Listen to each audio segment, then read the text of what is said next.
Znacie ten film. Angielski geniusz, niemożliwa maszyna. Wojna wygrana w tajemnicy w odizolowanym baraku w Anglii. Tyle, że prawdziwa historia wcale się tam nie zaczyna. Zaczyna się 7 lat wcześniej, w pokoju w Warszawie, gdzie młody matematyk pochyla się nad mechanizmem, którego wnętrza nigdy nie widział. Służby wywiadowcze Francji i Wielkiej Brytanii już dawno się poddały. Twierdziły, że rozszyfrowanie jej jest matematycznie niemożliwe. Marian Rejewski o tym nie wiedział, albo po prostu nie chciał wiedzieć. A to, czego dokonał sam w nocy pod koniec grudnia 1932 roku, miało zmienić bieg wojny, która jeszcze się nawet nie zaczęła. To jest opowieść o 3 nazwiskach, które powinny być znane w każdej klasie szkolnej w Polsce i o tym, dlaczego prawie nikt ich nie kojarzy. W 1929 roku Uniwersytet Poznański zorganizował tajny kurs kryptologii we współpracy z Wojskiem Polskim. Kryteria były surowe. Przyjmowano tylko najlepszych studentów matematyki, którzy biegle władali językiem niemieckim. Wśród wybranych znaleźli się Marian Rejewski, Jerzy Różycki i Henryk Zygalski. Żaden z nich nie wiedział wtedy, że są przygotowywani do najtrudniejszego wyzwania w historii europejskiej kryptologii. Niemiecka Enigma nie była zwykłym szyfrem. Była to maszyna elektromechaniczna, która zmieniała kodowanie każdej litery przy każdym naciśnięciu klawisza, dając miliardy możliwych kombinacji. Francuzi i Brytyjczycy próbowali już wcześniej i poddali się, przekonani, że tylko łód szczęścia lub szpieg z bezpośrednim dostępem do ustawień może rozwiązać ten problem. Mieli rację co do trudności, ale mylili się co do rozwiązania. W 1930 roku 3 matematycy zostali zatrudnieni przez Biuro Szyfrów, jednostkę Sztabu Głównego Wojska Polskiego, odpowiedzialną za bezpieczeństwo łączności wojskowej, i przeniesieni do Warszawy. I to właśnie tam, z dala od blasku fleszy, Rejewski postanowił podejść do problemu nie jak do wojennej zagadki, ale jak do czystej matematyki. Użył permutacji, badał powtarzające się wzorce w pierwszych literach przechwyconych wiadomości. I pracując sam, odtworzył matematycznie wewnętrzne okablowanie wirników maszyny, nigdy nie mając w rękach niemieckiej wojskowej enigmy. Na podstawie tych obliczeń zbudował ręcznie, część po części, działającą replikę niemieckiej maszyny, kierując się wyłącznie równaniami. Replika ta powstała dzięki dedukcji, a nie szpiegostwu.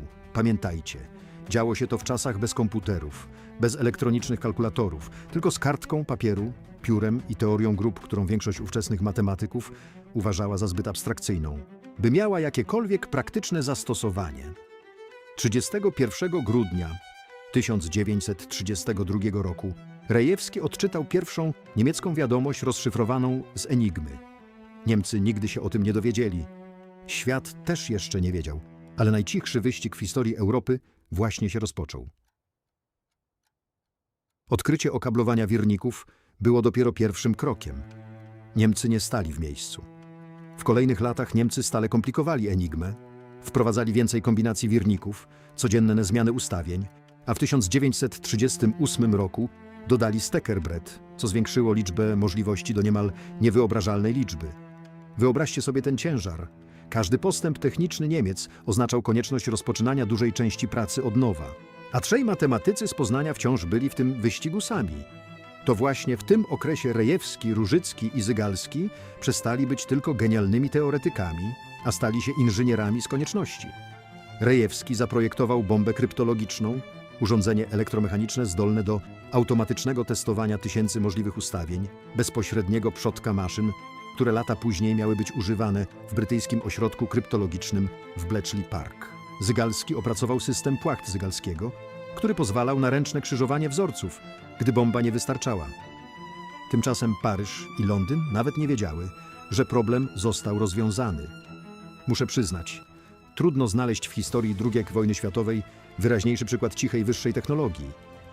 Polska, kraj pozbawiony zasobów finansowych Francji czy Wielkiej Brytanii, samodzielnie rozwiązała to, co obaj sojusznicy uważali za niemożliwe. Ale czas uciekał. W 1939 roku, gdy Niemcy oficjalnie zerwały już pakt o nieagresji z Polską, stało się jasne, że wojna jest kwestią miesięcy. I wtedy 3 Polacy oraz państwo, które ich zatrudniało, podjęli decyzję, na którą odważyłoby się niewiele służb wywiadowczych na świecie. Zamiast zachować tę przewagę tylko dla siebie, przekazać wszystko sojusznikom, za darmo, nie żądając niczego w zamian. Pomyślcie, ile to kosztowało psychicznie. 7 lat samotnej pracy oddane w kilka godzin, ze świadomością, że Polska może nawet nie przetrwać, by zobaczyć efekty. 24 lipca 1939 roku przedstawiciele francuskiego i brytyjskiego wywiadu wojskowego przybywają do Warszawy, pilnie wezwani przez Polaków. Żaden z nich nie wiedział dokładnie, co zastał na miejscu. Następnego ranka zostali zabrani do kompleksu leśnego w Pyrach, siedziby referatu niemieckiego biura szyfrów. I tam Polacy wyjawili coś, co zszokowało gości. Od 1932 roku, 7 lat wcześniej, czytali już tajne wiadomości niemieckiej Enigmy. Pomyślcie, co to oznaczało dla brytyjskich i francuskich oficerów w tym pokoju? Lata własnych wysiłków, uznawanych za praktycznie bezowocne, nagle wydały się nieistotne w porównaniu z tym, co trzej młodzi polscy matematycy zbudowali za ułamek tych środków. Polacy nie zachowali niczego w tajemnicy. Przekazali metody, zrekonstruowane maszyny, plany techniczne, wszystko, co wiedzieli o Enigmie. Na kilka tygodni przed tym, jak Niemcy napadły na ich własny kraj, 5 sierpnia 1939 roku. Biuro szyfrów otrzymuje rozkaz ewakuacji. Dokumenty zostają zniszczone. Trzej matematycy wraz z kolegami z wydziału w pierwszych tygodniach wojny przedostają się przez Rumunię do Francji, gdzie kontynuują pracę nad deszyfracją u boku sojuszników. Wojna nie oszczędza jednak nikogo, even tych, którzy pomogli ją skrócić. W styczniu 1942 roku Jerzy Różycki wsiada na pokład statku La Mauricière, francuskiego parowca, który tonie na Morzu Śródziemnym w okolicznościach, które nigdy nie zostały w pełni wyjaśnione. Miał 32 lata. Jego ciała nigdy nie odnaleziono. Prawie rok później, gdy Niemcy zajęli również południe Francji, przyszła kolej na Rejewskiego i Zygalskiego, by podjąć próbę ostatecznej ucieczki. W styczniu 1943 roku próbowali pieszo przekroczyć Pireneje w kierunku Hiszpanii, zostali jednak aresztowani na granicy przez hiszpańską policję i spędzili miesiące w więzieniu. Zostali zwolnieni tylko dzięki interwencji Polskiego Czerwonego Krzyża i dotarli do Wielkiej Brytanii dopiero w sierpniu 1943 roku, ponad pół roku po próbie ucieczki. Archiwa Instytutu Pamięci Narodowej dokumentują tę przeprawę jako jeden z najmniej znanych rozdziałów w historii kryptologów. Żaden z nich nigdy nie postawił stopy w Bletchley Park, mimo że to ich metoda umożliwiła funkcjonowanie tego ośrodka. Waszym zdaniem, kto zasługuje na większe uznanie w historii? Ten, kto pierwszy łamie kod, sam i bez środków, czy ten, kto później korzysta z tego odkrycia, mając do dyspozycji cały aparat imperium? Napiszcie w komentarzach. Przez dziesięciolecia świat po prostu o tym nie wiedział. Tajemnica Enigmy była utrzymywana w ścisłym sekrecie nawet po zakończeniu wojny, zarówno przez Brytyjczyków, jak i przez samych Polaków, uwięzionych teraz za żelazną kurtyną, gdzie mówienie o współpracy z Zachodem mogło oznaczać więzienie.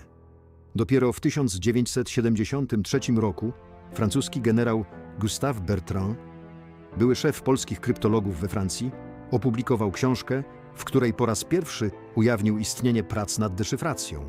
I dopiero w grudniu 1974 roku opinia publiczna poznała te trzy nazwiska: Rejewski, Różycki, Zygalski, dzięki artykułowi amerykańskiego historyka Davida Kahna w New York Timesie.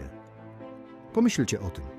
Ponad 40 lat milczenia o dokonaniu, które pomogło skrócić wojnę. Oficjalne uznanie przyszło dopiero później.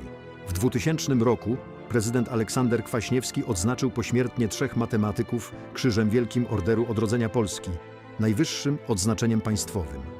Jak dokumentują archiwa Instytutu Pamięci Narodowej, odznaczenie to formalnie potwierdziło to, co Polska wiedziała od dziesięcioleci. W 2002 roku w Bletchley Park, w samym sercu instytucji, która zebrała całe publiczne uznanie, odsłonięto tablicę pamiątkową, oficjalnie uznającą, że Rejewski, Różycki i Zygalski jako pierwsi złamali Enigmę. Spójrzcie na ironię. Potrzeba było tablicy wewnątrz samego symbolu brytyjskiego sukcesu, aby skorygować historię.